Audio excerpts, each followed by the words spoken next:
आज हम अंग, आ तथा आह का अध्ययन करेंगे। अंग, आ तथा आह भी वर्ण के अंतर्गत आते हैं। किसके अंतर्गत आते हैं? वर्ण के अंतर्गत आते हैं। इनका स्थान स्वरों के बाद और व्यंजन से पहले होता है। इनका स्थान कहाँ होता है? इनका स्थान स्वर के बाद और व्यंजन से पहले होता है। इन्हें अयोगवाह कहा जाता है। इनको अयोगवाह कहा जाता है। इन तीनों को क्यों कहा जाता है? क्योंकि इनका जो स्थान होता है, स्थान कहाँ आता है? कहाँ पर ये आते हैं? अंग और आ और आह कहाँ आते हैं? स्वर के बाद आते हैं। स्वर के बाद आते हैं और व्यंजन से पहले ये होता है। इन्हें अयोगवाह कहा जाता है। अंग है। अब हम अंग की एक बार बात करें। इसे अनुस्वार कहते हैं। अंग को क्या कहते हैं? इसे अनुस्वार कहते हैं। इसका उच्चारण नाक से होता है। इसका अंग का जो उच्चारण होता है वो किससे होता है? नाक से होता है।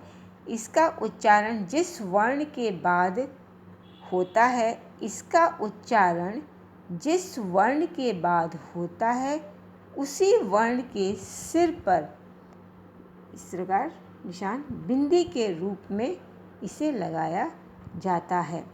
अंग का चिन्ह ये होता है जैसे रंग। हम कुछ उदाहरण दे रहे हैं, कुछ शब्दों को हम पढ़ते हैं, शब्दों को देखते हैं। जैसे रंग, संग, कंस, संत, ठन, हंस, कंगन, चंदन, पंकज, बंदर, मंजन, पतंग, जंगल, तिरंगा, चंपक, सुंदर, चंचल, संसार, नारंगी, पंजा, घंटा, शंख। तो आपने क्या देखा इसमें? हमने देखा इसे हम एक अंग को क्या बोलते हैं? एक तो इसे अनुस्वार कहते हैं।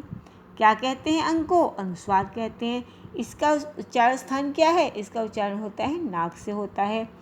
और ये इसका जो उच्चारण जिस वर्ण के बाद होता है, जिस वर्ण के यानी जैसे मान लीजिए र है, रंग, आवाज़ कहाँ से आ रही है? अंग, र के इस वर्ण के बाद आ रही है ना आवाज़।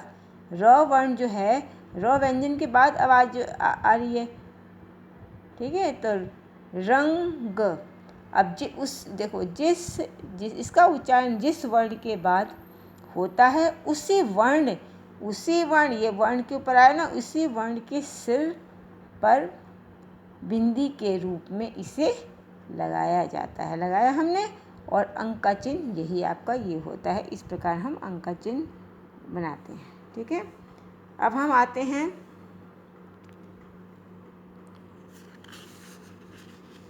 चलिए, इसको आपने देख लिया। आपने एक बार हम एक है आपका,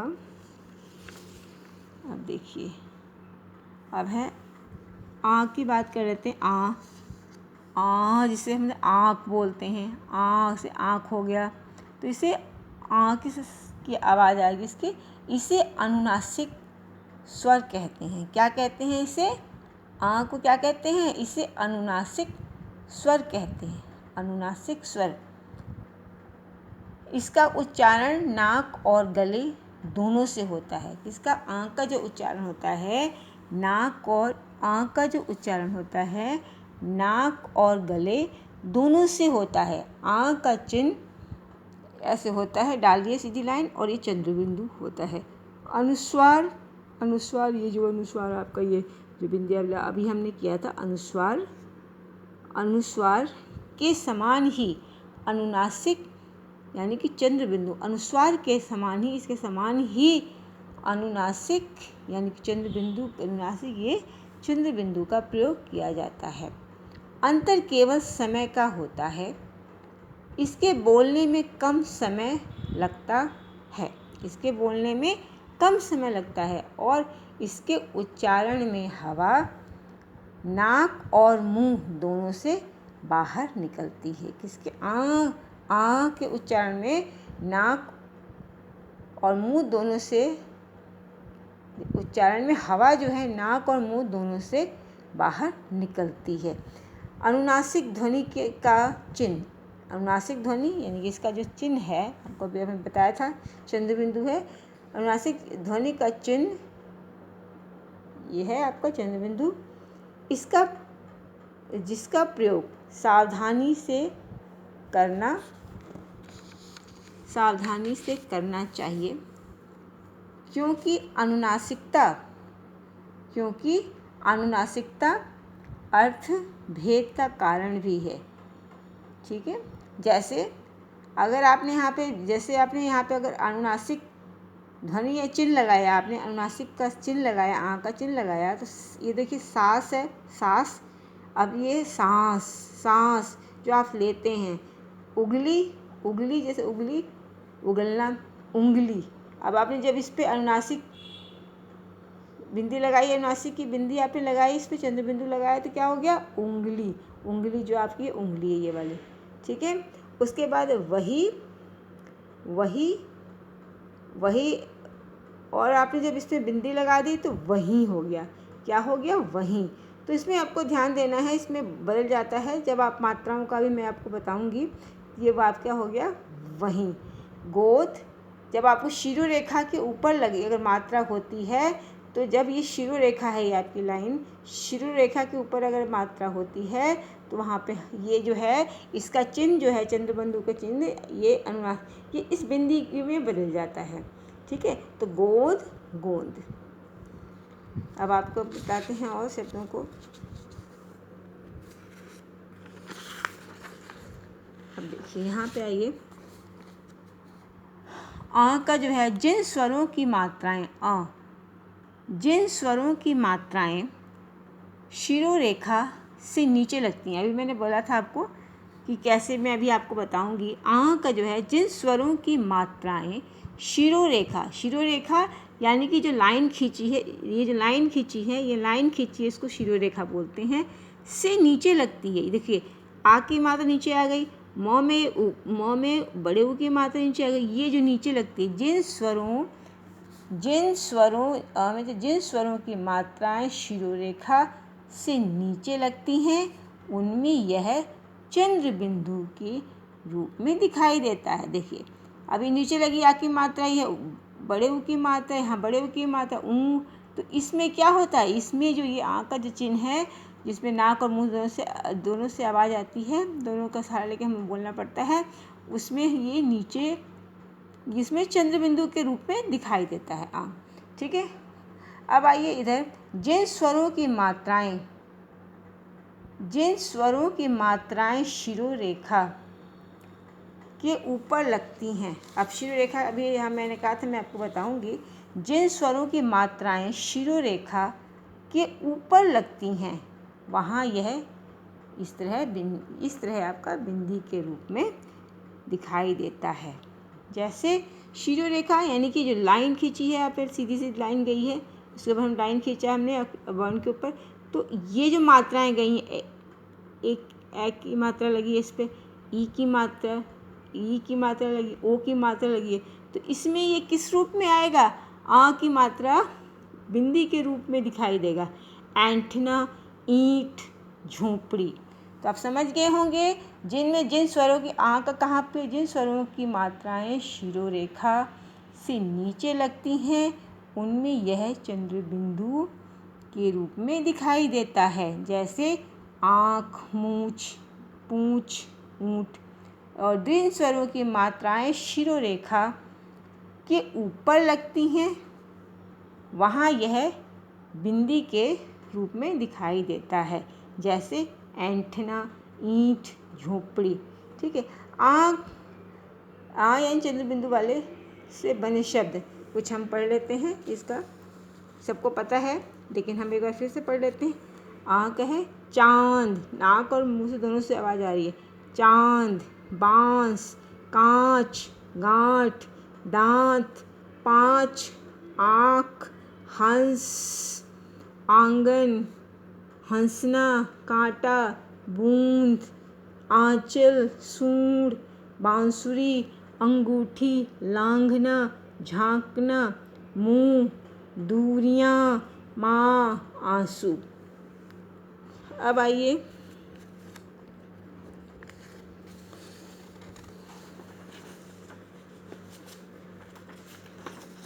अब हम करते हैं, आपको कह रहे हैं।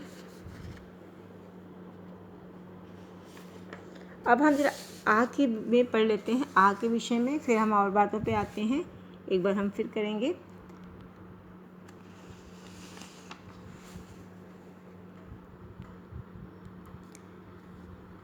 आहा, ये है हमारा स्वर में। आप देखते हैं स्वर में जब हम स्वर जो हमारे 11 स्वर होते हैं और 12 ये 11 स्वर होते हैं। अंग और आहा जो होते हैं ये अंत के जो 2 बच जाते हैं आपके, तो ये इसमें आते हैं। ये अनुस्वार, इसमें एक तो अनुस्वार था ये आपका, ये विसर्ग। इसको क्या कहते हैं? आहा को विसर्ग कहते हैं। इसे विसर्ग कहते हैं। इसका प्रयोग, आहा को क्या कहते हैं? विसर्ग कहते हैं। इसका प्रयोग व्यंजन के बाद किया जाता है। किसके बाद किया जाता है? व्यंजन के बाद किया जाता है, या फिर आप स्वर के बाद ही कह सकते हैं किया जाता है, क्योंकि प्रत्येक व्यंजन में क्या होता है? ह, त, क कैसे बना होता है? इसमें अ स्वर जुड़ा होता है। ठीक है। इसका उच्चारण ह की तरह होता है, ह की तरह होता है। जब हम बोलते हैं अतः, कुतः, प्रातः, ये इस तरह जो शब्द होते हैं आप देखेंगे इसमें ह की आवाज़ आती है, आह। ठीक है, आह। इसे विसर्ग कहते हैं। इसका प्रयोग व्यंजन के बाद किया जाता है। इसका उच्चारण ह की तरह होता है, आह। ये इसका चिन्ह है। आह वर्ण भी स्वरों के बाद ही आता है। देखिए, व्यंजन के कह सकते हैं, स्वरों के बाद ही आता है। विसर्ग का प्रयोग, ये जो विसर्ग है इसे आह का प्रयोग केवल तत्सम शब्दों में होता है। तत्सम शब्द ऐसे शब्द होते हैं, मैंने एक जगह आपको लिख के बताया है। तत्सम शब्द हैं जो संस्कृत के वे शब्द होते हैं। तत्सम शब्द कौन से होते हैं? तत्सम शब्द संस्कृत के वे शब्द होते हैं जो हिंदी में बिना किसी परिवर्तन के प्रयोग में लाए जाते हैं। तत्सम शब्द कौन से शब्द हैं? वे शब्द हैं जो हिंदी में बिना किसी परिवर्तन के प्रयोग में लाए जाते हैं। जैसे दुग्ध है, रात्रि है, जल है, कवि, गुरु, फल आदि शब्द ऐसे शब्द होते हैं जो तत्सम शब्द होते हैं, जो संस्कृत के वे शब्द होते हैं जो हिंदी में बिना किसी परिवर्तन के प्रयोग में लाए जाते हैं। विसर्ग का प्रयोग केवल तत्सम शब्दों में होता है, जैसे प्रातः, अतः का उच्चारण ह की तरह है। आह का चिन्ह, ये आप चिन्ह है आपको पता ही है, होता है। आह की मात्रा वाले शब्द हैं, हम कुछ पढ़ लेते हैं। आह की मात्रा वाले शब्द देखिए, कुछ में संस्कृत लिए हुए हैं, संस्कृत से ही शब्द हैं, ये आते हैं संस्कृत से। प्रातः यानी कि इसको हम हिंदी में भी प्रयोग करते हैं। प्रातः हुई है, प्रातः हो गई। अतः ये भी हिंदी में। नमः, शनः, पुनः आवाज़ आ रही है कि फलतः, निःशुल्क, निः आवाज़ आई ना कि ह की निःशुल्क, प्रायः, मूलतः, विरामः, तपः, दुःखः, दुःख, क्रमशः, छः, अतः, अन्तः, निःसहाय, निःसंकोच, नामः, मित्रः, अभ्यासः। इस प्रकार आपने देखा ये आह की जो प्रयोग किस प्रकार हम करते हैं। अब आते हैं हम कुछ बातों पे, कुछ इम्पोर्टेंट बातों पे। कुछ नोट हैं हमारे पास, मेरे पास, जो मैं आपको बताना चाहती हूँ। देखिए, पहले ही आप देख लेते हैं नोट क्या है। अंग और आह के बारे में विषय में है। अब देखिए, यद्यपि नोट क्या है, यद्यपि अंग और आह को स्वरों में गिना जाता है। देखा, यद्यपि अंग और आह को स्वरों में गिना जाता है, परंतु उच्चारण की दृष्टि से ये व्यंजन ही हैं। अंग को अनुस्वार, आह को विसर्ग कहा जाता है। ये हमेशा स्वर के बाद आते हैं, स्वर के बाद आते हैं, इसलिए इनको अयोगवाह भी कहा जाता है। ये पॉइंट अभी हमने पढ़ा था, लेकिन अब फिर से हम इसको दोबारा रिवाइज कर रहे हैं। ठीक है, तो ये क्या है, ये गिना जाता है स्वरों में, परंतु उच्चारण की दृष्टि से ये व्यंजन ही हैं। अंग को अनुस्वार और आह को विसर्ग कहा जाता है। ये हमेशा स्वर के बाद आते हैं, इसलिए इनको अयोगवाह भी कहा जाता है। अब आते हैं हम अंग का एक बार फिर से कर लेते हैं। अंग में हम कई तरह के अंग की जो बिंदी है लगाई जाती है, अंग जो बिंदी है कैसे लगाई जाती है, इसका प्रयोग कहाँ कहाँ होता है, किस वर्ण में किस प्रकार होता है, इसका हम अध्ययन करेंगे। इसमें अंग है, अंग जो से अनुस्वार, हमने अभी शब्दों को भी पढ़ा था, इसके उच्चारण किया था, नाक से आवाज़ आती है इसकी ध्वनि। और तो एक बार हम फिर से अध्ययन करते हैं। अंग अनुस्वार, अनुस्वार जिस स्पर्श व्यंजन की बात आ रही है, अनुस्वार जिस स्पर्श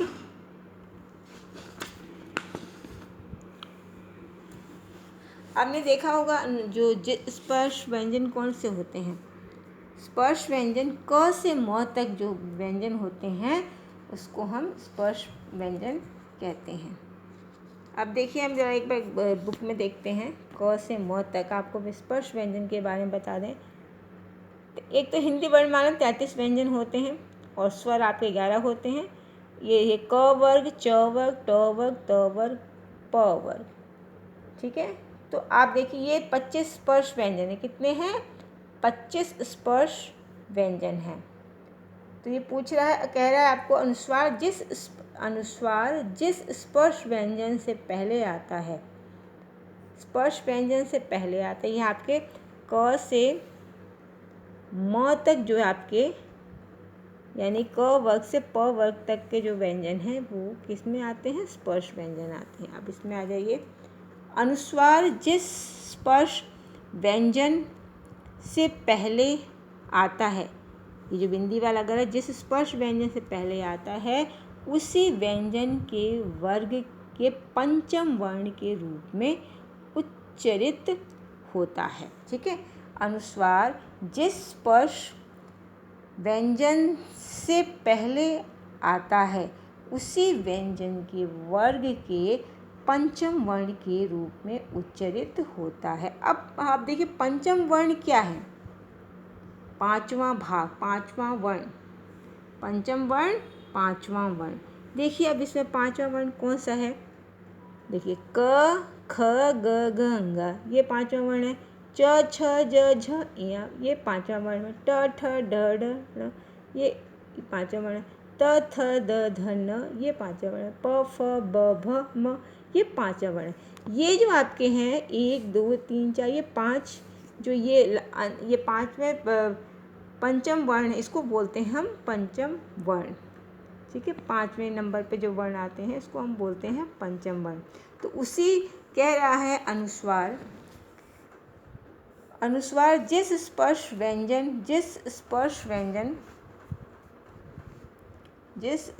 व्यंजन से पहले आता है उसी व्यंजन के वर्ग के पंचम वर्ण के रूप में उच्चरित होता है।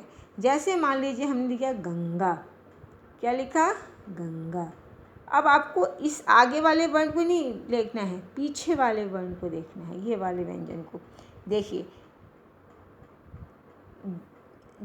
अनुस्वार जिस स्पर्श व्यंजन, ये स्पर्श व्यंजन है, से पहले पूछ रहा है ना, इसके अगर आप इसकी बात करेंगे तो आगे आ जाएगा।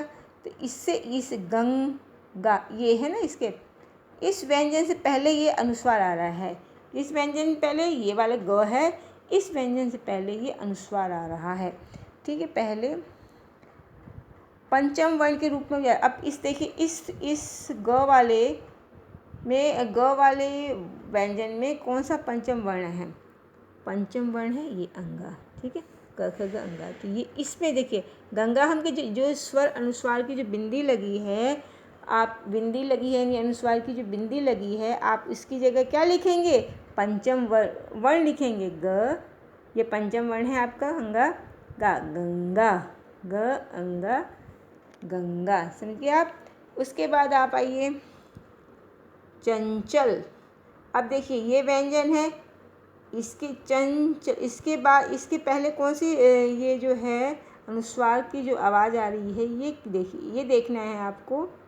पहले जो इस कौन से स्पर्श व्यंजन के आगे स्पर्श व्यंजन च है, इसके आगे ये आपका है अनुस्वार है। ये इसका पंचम वर्ण क्या है? च से।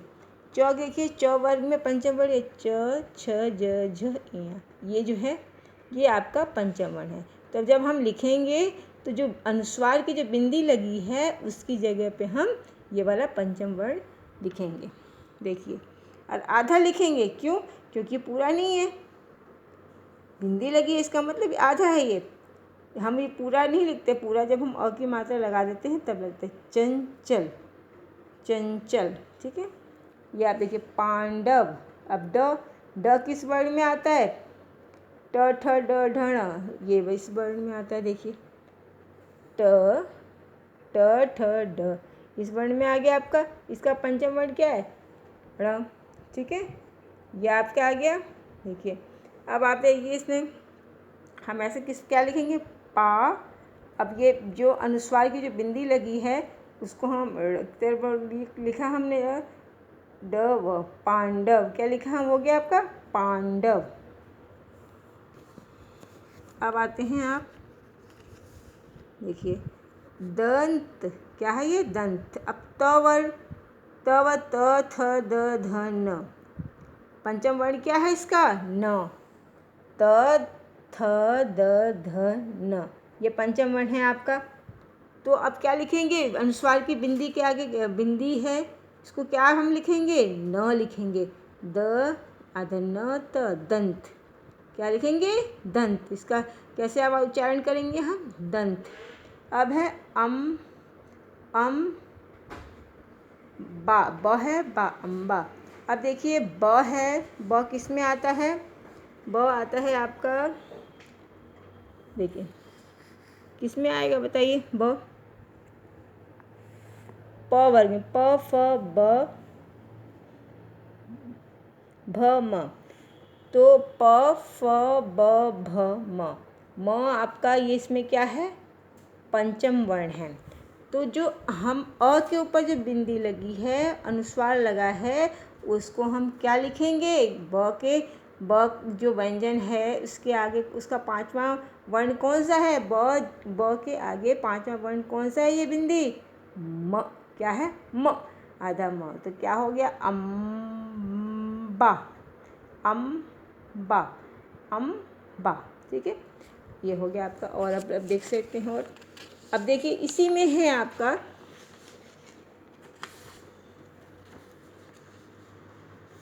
अब देखिए इधर अंतस्थ व्यंजन में इसका प्रयोग कैसे होता है?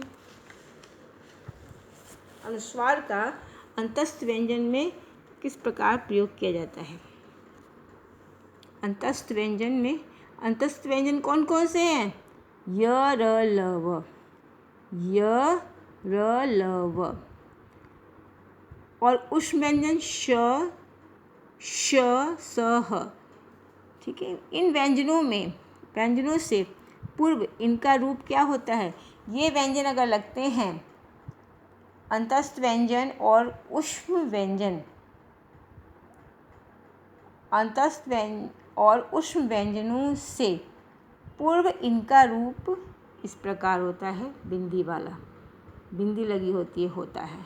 और उच्चारण परंपरा से प्राप्त है, वह पंचम वर्णों में से किसी एक वर्ण की तरह हो सकता है। उच्चारण परंपरा यानी कि जो परंपरा चली आ रही, जो अभी तक हमने अभी स्पर्श व्यंजन में प्रयोग किया था, वैसे ही इसमें भी चली आएगी, वही चीज़ चली आएगी। और इसमें से कोई भी प्रयोग हो सकता है। ये भी हो सकता है, ये भी हो सकता है, ये भी हो सकता है, ये भी। अंगा भी हो सकता है, यहाँ भी हो सकता है, ण भी, न भी, म भी। इनमें से कोई भी प्रयोग किया जा सकता है। तो ठीक है। अंतस्थ व्यंजन य, र, ल, व और ऊष्म व्यंजन श, श, स, ह व्यंजनों में से पूर्व इनका रूप क्या होता है? इनसे पूर्व क्या होता है रूप? अगर ये आगे तो ये वाला रूप होता है, बिंदी वाला होता है। और उच्चारण परंपरा से प्राप्त है वह पंचम वर्णों में से किसी एक वर्ण की तरह हो सकता है। जैसे वंश संरचना में न की तरह वंश, वो हमने वो अंतस्थ व्यंजन है और इसमें किसकी तरह आ रहा है? न की तरह। न पंचम वर्ण की तरह आ रहा है, जो न वाला है। त वर्ग में जो न आता है, त, थ, द, ध, न, उसकी तरह आ रहा है। इसमें न का उच्चारण हो रहा है इसमें। संहार, संहार, संहार, संहार, संहार जो है आपका संहार है। इसमें किसकी तरह आ रहा है? क वर्ग के पंचम वर्ण की तरह आ रहा है। क, ख, ग, घ, ङ। इसमें इस प्रकार इसमें आ रहा है ये संहार की तरह। उसके बाद आता है संवाद, संवाद करना। ठीक है, बताइए सम वो है आपका अंतस्थ व्यंजन। अब इसकी तरह किसमें आ रहा है? और सो भी इसमें। संवाद इसमें आ रहा है आपका प वर्ग के मौ की तरह, पंचम वर्ग मौ की तरह।